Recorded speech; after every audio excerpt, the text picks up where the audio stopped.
Good morning, good afternoon, and good evening, ladies and gentlemen. Welcome to the Australia's Tabletop Wargaming Network. As per usual, I'm ScottyD, and tonight we've got the May edition of the South Pacific ITC Snapshot for you guys.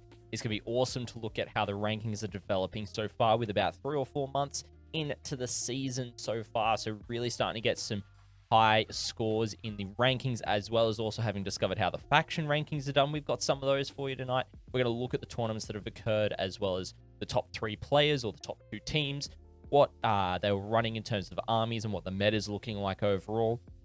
And then also looking forward to what events are coming up in both May and June. Now, if you are watching this on YouTube after the fact, we generally do this the first week of the month live on the ATWN's Twitch channel, where you can check out the details for that down below. And ladies and gentlemen, I hope everyone is having a great week. Everyone who's joining us live, it is awesome to have you joining us in chat. Hope you're all doing well. So without further ado, I reckon let's just jump on straight into it, ladies and gentlemen. So first up, we are going to be touching the top 10 rankings, as we do have the faction rankings now. We aren't going to be looking at the top 20 anymore. So I figured out how we're going to do the faction rankings, and we're going to be digging into those, and I'll kind of explain a bit more about it when we get into there. And we got Junos in chat joining us. Hey, mate, how you doing? Welcome in. Hello there. So, top 10 players for the South Pacific ITC. There's been a bit of a shake-up here compared to at the start of April. So, first place has now dethroned Alex the Greek. It is now Dylan Cowan on 962.22 points with 6 out of 6 events under his belt. But, ladies and gentlemen, don't let that fool you, because Alex the Greek is in second place, Alex Inglesios, with 934.99 points with only 5 out of 6 events under his belt. So, he gets one more event. He is now also playing this weekend at the Australian and New Zealand Team Championships up in Queensland, and he is on Team New South Wales. So he is going to get some points because that is an ITC event, and it's going to bump him back up to first place, depending on how well Dylan does as well, because I believe Dylan is also in attendance. In the third place, we've got Chris O'Neill with 901.2 points with 6 out of 6 events. He's been going hard in the New South Wales scene, and it's really exciting to see him doing so well consistently and keeping up to the top after being at the top after the first month or so, really sticking in there and holding it down at the fort with some of the other New South Wales guys in there. Next up in fourth spot, we've got Joshua Brody, who's sitting on 888.03 points. Now, 888, Corn's number, baby. And he has got 6 out of 6 events, another gun from the New South Wales scene. It's great to see him up there with a lot of the other New South Wales names. In fifth place, we've currently got James Mann out of South Australia. He has got 859.1 points under his belt with 6 out of 6 events as well. So you notice that all of the top 5 players, except for Alex the Greek, have actually got 6 out of 6 events. So these guys are going to be hunting for other events to actually improve their overall score, so that it's going to be only increasing their ability to score higher marginally, rather than what Alex has got, where he's going to be able to put an entire full score up there and then improve upon it. So I dare say Alex is going to hit the thousands and will be in the top rankings spot next month at the start of June. In sixth place, we've got Shane Miller with 811.73 points with 6 out of 6 events as well. I believe Shane is based out in South Australia as well. I could quite possibly be wrong, but happy to be corrected by chat as well if you guys are here from the Australian scene and you know where you're from and you're on this list. In seventh place, we've got Gary Morris, who has been running the Votan really well and catching a lot of people off guard with them. He is sitting at 780.94 points with same as Alex. He's only got 5 out of 6 events under his belt, meaning that as soon as he gets one more event, it's going to slingshot him up past Shane and potentially James as well into that 5th spot, depending on how well he does. But he's a veteran player. He knows exactly what he's doing in New South Wales. In 8th spot, we've got Brody Middleton coming up with 764.34 points with 4 out of 6 events under his belt. He is going to be one to watch. He's a part of the Australian WTC team. He is playing this weekend at the Australian-New Zealand Team Champs for Team New South Wales. So New South Wales have got a great team this year, and it looks as though they might be able to go the distance against the guys like Vic and Queensland. So he's been playing Astra Militarum. He has been jumping around some factions to help with his scores as well, catching players off guard depending on the meta, and we'll get into what he's been running in some of the events recently, because he's podiums a couple of times. In 9th place, we've got Ben Wan out of South Australia with 750.21 points with 6 out of 6 events. So again, South Australian scene is doing quite well from what I can see. And so being able to put up 6 events and have 750 points, he's got to be doing something right. And then in 10th spot, you've got the Art of War coach himself, Matt Morrisoli, coming in at 741.94 points with only 4 out of 6 events as well, which means he's going to get the full score from this weekend because he is in attendance. And I dare say he's going to get another good event under his belt if he's attending Terracon. So really some great showings there, a lot of diversity. The other thing I did forget to mention that Alex the Greek is also an Art of War coach too. I will also make that note as well, that he is also one of the Aussie coaches with them. So it's a good spread across the states. You've got a couple of New South Welshmen. You've got some South Australians in there. You've got a Victorian in Matt Morrisoli. It would be nice to see some Queenslanders get up there, particularly with some of their larger events that have happened over the past couple of months. Past couple of weeks, I should say, with Winter Warfest happening, I think it was last weekend or the weekend before. So it's really exciting to see that happening. I'm just going to grab my water, ladies and gentlemen. I'll be back in a second.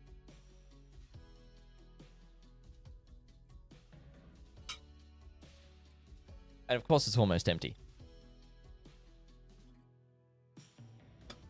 So yeah, what do you guys think in chat about how the top rankings are going so far? I mean, having 2 guys that are on 4 out of 6 towards the bottom of the top 10 is really exciting, because they're going to be able to slingshot right the way up in a top 5 in the next month or so as events get logged in. Having Gary and Alex only having 1 more event could help also keep those guys out of the podium spots 1 to 3. It's going to be really interesting to see what happens, and it's going to be pivotal on some events like Australia New Zealand Teams Champs. You've got Terracon coming up in June. You've got a whole bunch of bigger events towards the back end of the year that these guys are going to be attending, trying to get 1st, 2nd, 3rd place to really boost up their scores. All right, now we're going to jump into the faction rankings, ladies and gentlemen. Now, I've done this a bit differently. As there is no kind of landing page for the faction rankings, they don't really break them down really well on Frontline Gaming's website with the BCP widget. So what I've done is I've looked at the top 25 players, and I've pulled at the faction's top players for every faction that was present. And so that way we're able to see what the top 25 players are playing, as well as who is the top player in those factions, kind of ascertain what these guys are running as well. So the first one up, we've got Dark Angels for Space Marines, and it is Dylan Cowan, who has got 655.87 points with 4 out of 4 events. Now, of course, Dark Angels being hit a little bit with the transhuman change on the Deathwing, meaning that you might not see too many Dark Angels in the next couple of months doing as well as you might think. It also means that when Dark Angels drop, they might come out before LVO next year. They might not, because they are slated for winter 2024. So could be, oh no, that could be spring. I could be getting that timeline wrong, but they're going to be in not such a great spot until they get their own book. So just bear that in mind as well, that you may see Dylan actually holding down the faction. Next one up is Iron Hands, which is being helmed by Sam Marshall at the moment, with only 344.7 points with 2 out of 4 events. So if he keeps on consistently playing the Iron Hands for the next couple of months, really utilizes their strengths at the moment, puts another 2 really good scores in there, he could probably end up somewhere around Dylan's score if he's able to get 150 for each of his events, and really set the bar high so that when it goes to 10th, it could be a bit harder to knock him off that faction ranking. Then you've got Adapters Mechanicus, which is Alex Inglezos with 772.71 points with 4 out of 4 events. Of course, Alex is a weapon on AdMech and really knows what he's doing. And so that's not too surprising. He's focused on them at the start of the season and really weaponized them to the best of his ability. Then you've got Adeptus Custodes, which is Chris O'Neill with 619.31 points with 4 out of 4 events as well. Same as Alex. He knows what he's doing with Custodes, and he's done really well so far from the points that he's achieved at the events and such. So it's really great to see him doing so well with Custodes and being in the top 3 as well. So Juno Spring, the winter factions are Admech and Necrons, which speaks well to Mr. Yeah, it does. Alex is going to be happy with Admech coming in, and they're going to come in firing. That's for sure. Whether they're before LVO and Uprising or not, we will see. Then we have got World Eaters, which is being helmed at the moment by James Scott. He's got 362.48 points with only 3 out of 4 events. So World Eaters at the moment, a bit of a low-hanging fruit, because 362 points, if you do well at 2 events with World Eaters, you can knock that off easy. So I reckon there's a couple of people nipping at his heels in terms of those. In the next faction is Gene Stealer Cults, and this one's being helmed by Stuart Trainer out of Victoria with 611.4 points with 4 out of 4 events. Now, as Eric Lothuris gets more events under his belt with GSC, I think he is taking a slight bit of a break at the moment, but he is playing bigger events, so he might be able to catch Stuart and really overtake him once again this year, but Stuart's pushing hard from what I understand from my Victorian contacts. Next up, you've got Ashamel Tarim being Adam Napier. Now, Napier is known for meta chasing and jumping across various armies, so it's no surprise he's jumped off on to Ashamel Tarim at the moment whilst they are strong with 612.06 points and 4 out of 4 events. So again, he's likely going to want to get some larger scores in there to kind of buff up his points, but he could be chased down quite easily if he's not able to do well at some of these really big events like Terracon. You've got the TNA Open coming up in September, Battle in the Bush, events like that as well that are on the horizon. We've got the Leagues of Votan, Mr. Gary Morris with 667.89 points with 4 out of 4 events. And I did skip Imperial Knights, and I'll come back to those in a second. But Gary, it is great to see him helming a faction and just sticking with them and really kind of pioneering. He's got a lot of points. That's over 150 points per event that he's achieved. So it's going to be quite hard to potentially dethrone him. So that's something to bear in mind. Imperial Knights, we have James Marn out of South Australia with 572.77 points and 4 out of 4 events. Knights are in an interesting spot at the moment. It really does depend on terrain and what you run into, as some armies will just stat check Knights and just do enough damage to pretty much neuter them by turn 3. And Knights are also one of those armies that stat check other armies. So it's really, Knights are a kind of rock, paper, scissors faction at the moment. Then we have Asayani, which is Mitchell Corrigan, is helming that up with only, and of course I get a Windows update, with only 27.3 points on Asayani. So he could, I actually think that's meant to be 3. I think that is meant to be 3, because my 3 on my top row doesn't work. So I may have been doing that and just haven't recognized. So it's 327.3 points with 2 out of 4 events. So some great showing there. Then you've got the Tyranids, which is Ben Juan, running at 354.6 points with 4 out of 4 events as well. For Goth Orcs, you've got Hugh Titchener with 511 points with 4 out of 4 events as well. Down in Victoria, he was at down under 40k major, and he does quite well with Orcs at the moment. So great to see him up there as well. In Eldari, we've got Ben Ashton with 262.44 points with 2 out of 4 events. We've then got just straight Orcs, which is Kyle Pearsons with 641.94 points and 4 out of 4 events. For Grey Knights, we have then got Will Wyckoff in New South Wales with 181.88 points with only 1 out of 4 events. So it means that Grey Knights are one of those low-hanging fruit factions at the moment. So if someone wants to come in and do quite well with them, they're going to need to beat Will on that. And it is a high score for only a single event as well. For Tau Empire, you've got Micah Burnoff with 536.93 points and 4 out of 4 events. Following that, you've got Black Legion, which is Dean Sinbeck at 311.68 points with 2 out of 4 events. Then, not too far behind that, we have Necrons, which is being run by Nate Mail out of South Australia as well, with 394.09 points and 3 out of 4 events. So Necrons not seeing too much play at the moment, but they do quite well. In my personal opinion, I still think they've got some play in the Australian scene and can really upset opponents depending on their build. Then we have White Scars for another Space Marine faction being run by Chris Birkin with 148.43 points and 3 out of 4 events. And then for the super faction of Nurgle, you've got Paul Gurney out of Queensland running 196.49 points with only 1 out of 4 events. So if he continues to play Nurgle, he'll keep on racking up that score. So overall, in terms of the faction rankings, there's a really nice split between Imperium, Chaos, Xenos. And it's not that any top player is just nailing down one faction. A lot of players are playing up to 3 factions at the moment and jumping between them depending on events. So that's something to bear in mind as well. They may have made a change due to the balanced starter slate, and so that's why some of the factions we're seeing up there, we're seeing a bit more of. Some we may see a bit less.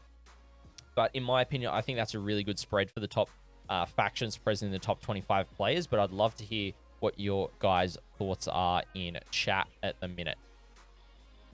So then we come into some of the tournaments that have occurred over the past month or so since we've done the April ITC Snapshot. And so we're going to run into these in sequential order. So the first one up is the AMM Friendly Easter Bash on the 8th of April. It was an 8-player RTT with Brendan Catalano coming in first place with a 94-point win and 2 90-point wins, so going undefeated with Chaos Demons. You've then got second place James Mann, who is actually running Astra Militarum. I did check, BCP bugged out when it put in Knights. He has 2 97-point wins and an 85-point loss, and that was in round 2. So really, really close there, and really high-scoring game. And then in third place, we've got Craig Peterson, who is running World Leaders, who also got a 98 and an 86-point win with an 87-point loss in the end. So a lot of these guys scoring upwards of 85 points on their games, which means that they've got battle ready, and they're also scoring 80-plus points during, 70-plus points during their matches. So really interesting to see an 8-player RTT have 1 Imperium, 2 Chaos at the top. Well, no Xenos to mention, but it is only an 8-man, so don't put too much stock into it. Next up, we have got a Victorian Masters. This happened down in Victoria on the 15th and 16th of April. It was the 14-player RTT, but it was over 4 rounds and 2 days. In at first place, we have Ben Hunstler with Astra Militarum. He put up an 83, a 95, and 2 97-point wins. In the second place, we have Dylan Cowan, Dark Angels, putting up an 88, 100, and 89-point wins with an 81-point loss. And then in third place was Boyd Morrill with Space Wolves, putting up an 94, an 88, and a 97-point win with a 56-point loss. It's really interesting. Space Wolves are starting to creep up there after we saw Chris Wright doing so well with them at Down Under 40K Major, making it at the top table against Eric for the tournament win and still coming in 4th place as well. So really interested to see where the Space Wolves really go, and some of these factions that do allow players to have multiple doctrines active at once can really make use of Codex Warfare as a secondary a lot better than some of the other factions can at the moment. Next up, we have got Clash of the Titans 40K GT. Now, we did stream 3 out of the 5 rounds, unfortunately, due to some power difficulties on site.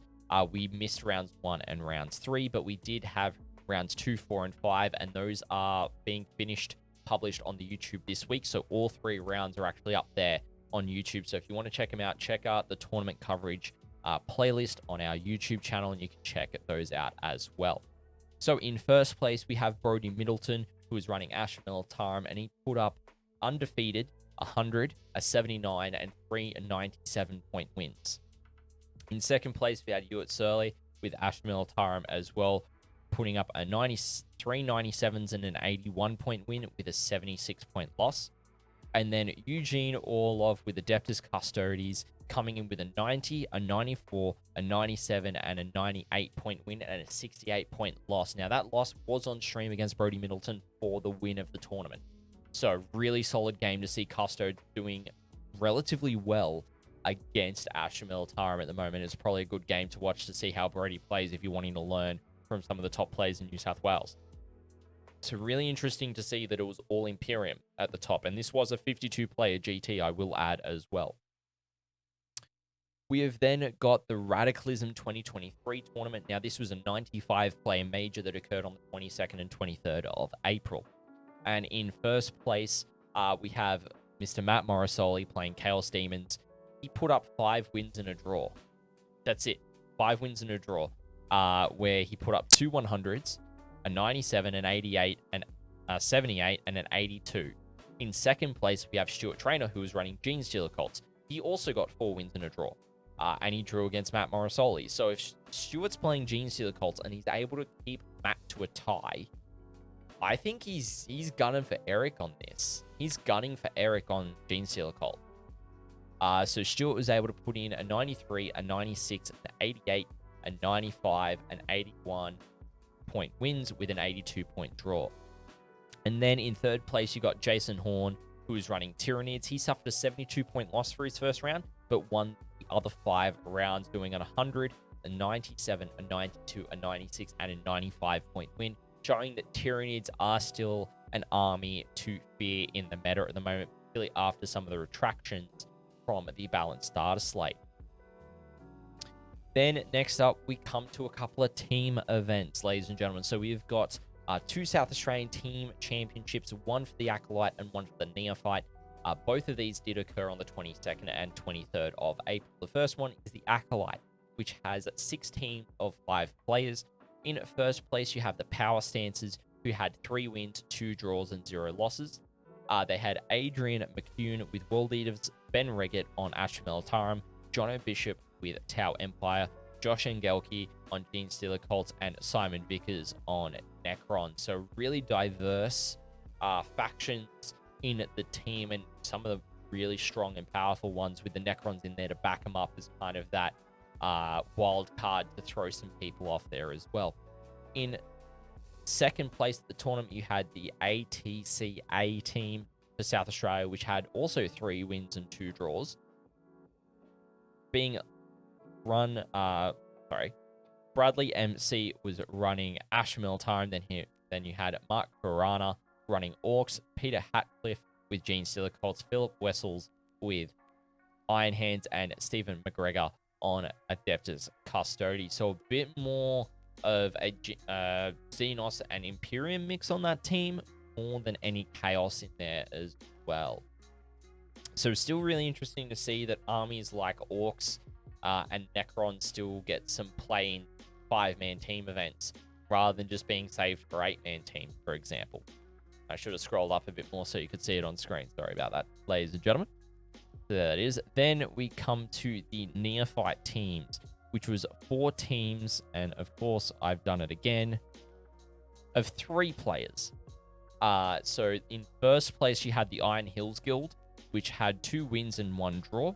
You had Ben Wan on Tyranids, Charles Benstead on Chaos Knights, and Philip Cohen on Tyranids as well. Now, I will note, normally in a team's environment, you're only allowed to have 1 of each faction. Now, I do know, because I did see this in the South Australian 40K group, that for the Neophyte team, is that unfortunately the Iron Hills Guild team did suffer 1 drop. And the players that they found only had Tyranids that they could play. So the TO was Adam Napier. He asked the community, was like, hey, does anyone have any problem with this? No one said that they had an issue. There was no issue on the day. And so it was just nice and clean. And so that's why they have 2 Tyranids. That's why there's an asterisk there as well, just so it prompted me to explain that to you guys. Then In second place, you had Trio of Dips. Now, these guys went 2 wins and 1 loss.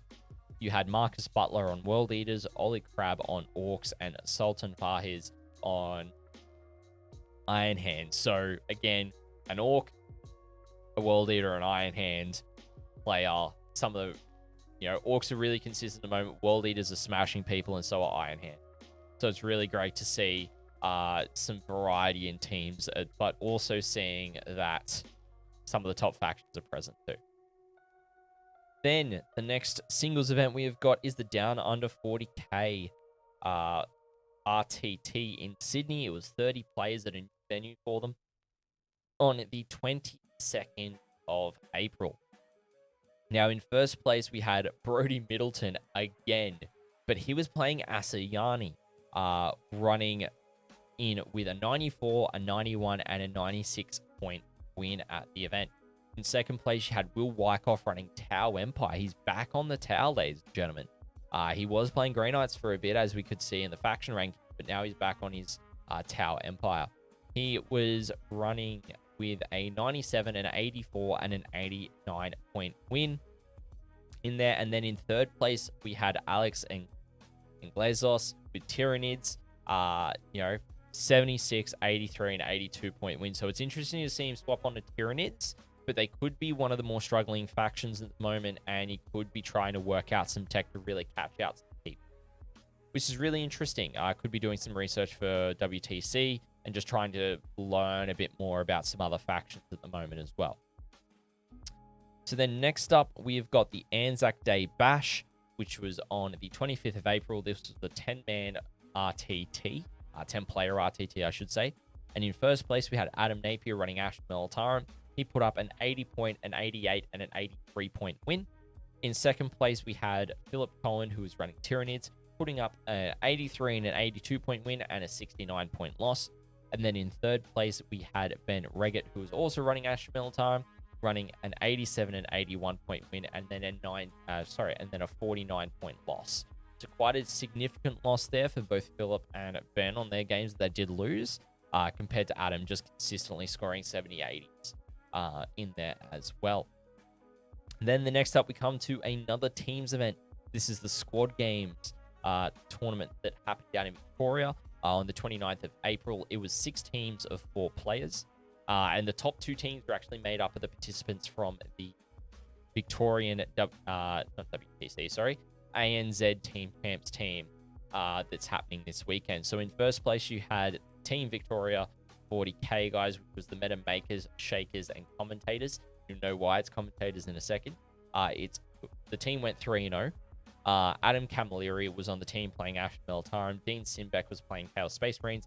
Matt Antonello was playing World Eaters, and Reese Cunningham playing Orcs. So as you can see, you got your commentators there in Adam Camilleri, your makers being Dean Simbeck, and the shakers being Matt Antonello and Reese Cunningham. Really funny name. Kudos to the guys.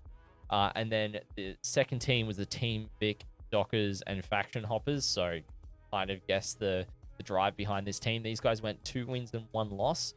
You have Augustus Hebblewhite with Chaos Demons, Dylan Cowan on Iron Hands, Lawrence Gutierrez on Imperial Knights, and Stuart Trainer on Gene Stealer Colts as well. Then we come up to one of the first Queensland events we're able to actually share on the network, which is awesome to talk about, is Winter Warfest 2023. It was a 56-player GT on the 29th and 30th of April. Now, in first place, you have Wayne Russell from running World Eaters from the Normal Blokes. So shout out to the Normal Blokes. Great podcast, great bunch of guys. And Wayne put up a 98, 92, 94, 93, and 95-point wins. If that 98 had been a 96, he would have scored a straight. I'm sorry, I couldn't help myself, chat. Couldn't help myself.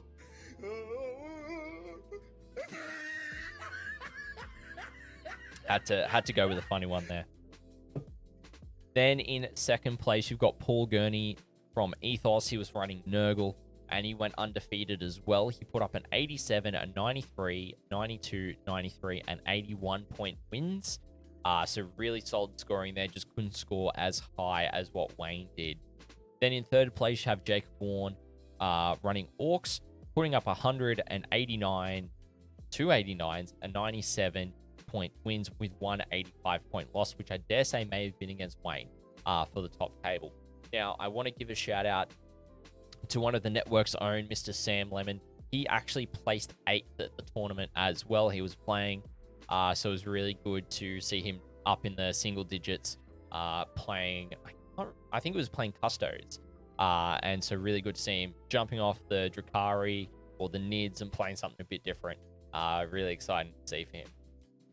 But ladies and gentlemen, that about covers it for events that have occurred. We've saw in terms of the meta, we've seen a lot of Dark Angels, Iron Hands, Gene Stealer, Colton, World Eaters, and Orcs. They're kind of the 5 factions that I see reoccurring, as well as Astra Meltara, make that 6.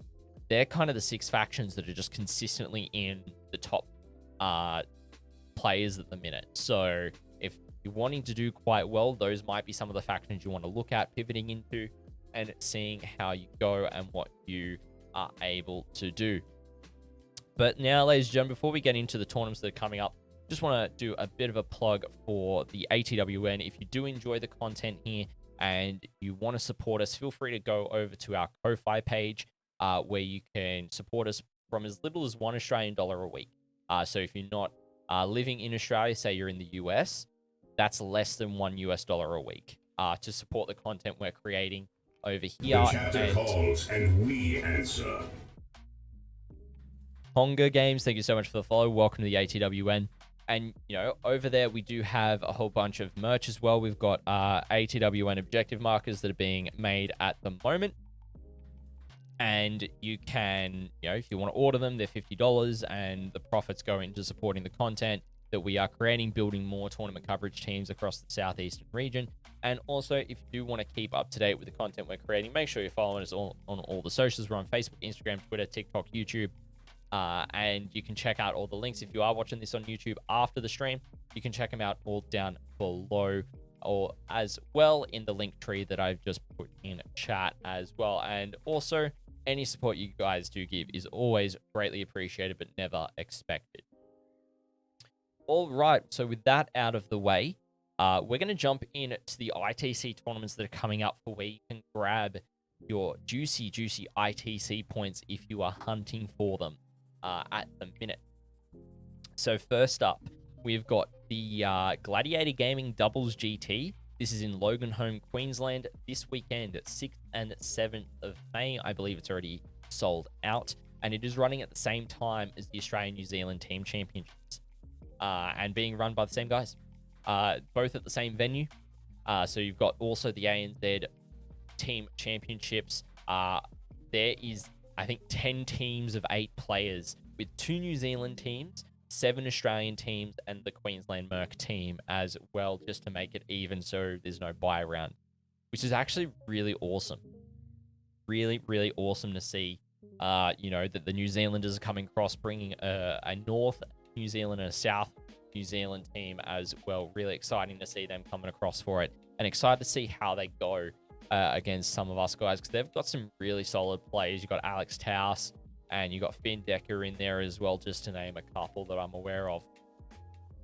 Then next weekend, you've got the Talara Takedown 1 RTT. It's 24 players at Talara in New South Wales on the 13th of May. Then in the 4th event you've got coming up is the Risky Roller Teams Tournament. It is 16 teams of 4 players at Mount Waverley in Victoria on the 20th and 21st of May. On the same weekend in Sydney, you've got the Down Under 40K Sydney RTT, which is 30 players in French's Forest, New South Wales, on the 20th of May, as we've already said. They've got a new venue there, and being able to get 30 players in there is absolutely phenomenal. Yes, they do. They do have the central... So Juno's in chat, for those who can't read that on screen.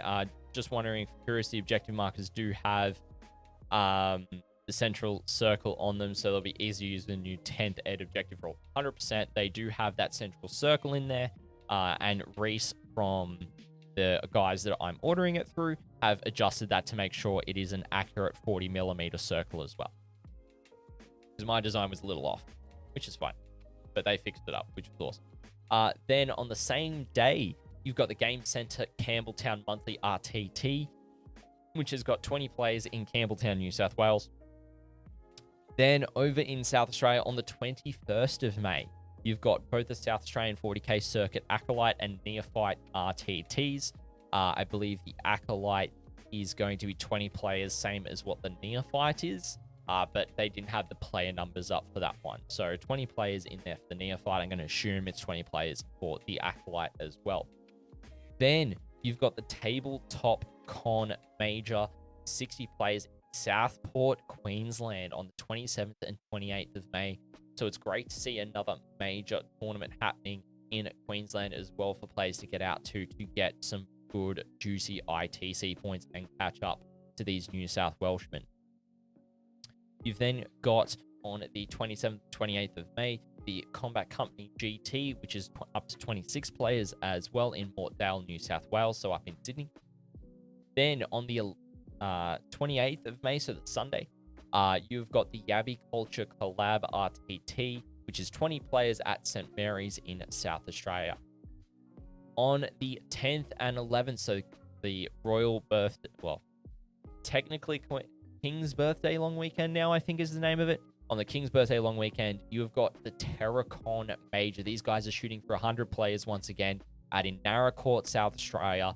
We were there for the past 2 years covering it. Unfortunately, we're not going to be able to make it out there this year to cover it. It's always a great weekend. So if you aren't, if you haven't got your tickets and you're keen on Terracon, I can tell you, I know the TOs, I know a bunch of the guys that are going. It is a phenomenal event, and it's one in the Australian calendar if you're in the southeastern region. One not to miss. So then next up, we do have the Game Centre RTT, which is 20 players at Smeet Range in New South Wales on the 17th of June, so the following weekend, Terracon. And then we have got the first Northern Territory event that I have seen, which is the Crocodile Cup GT, which is 24 players in Grey, Northern Territory on the 24th and 25th of June. But ladies and gentlemen, that wraps us up for this segment of the stream. As you know, we do these live during the first week, and it's great to see how the ITC rankings are developing in Australia. It's great to see how the top 10 are still relatively consistent with what they have been previously. We did also see the top players relatively consistent as well across multiple events, and the factions are relatively consistent as well. So if you have any comments, let us know in chat. Also, if you know a TO that is running an ITC event, the best thing you can do if you want to see their event talked about here in the ITC Snapshots is to let them know to get it in BCP as far ahead of time as possible, as generally we look about 2 months ahead of time. So I've already started looking at June events as well as the events that are happening in May.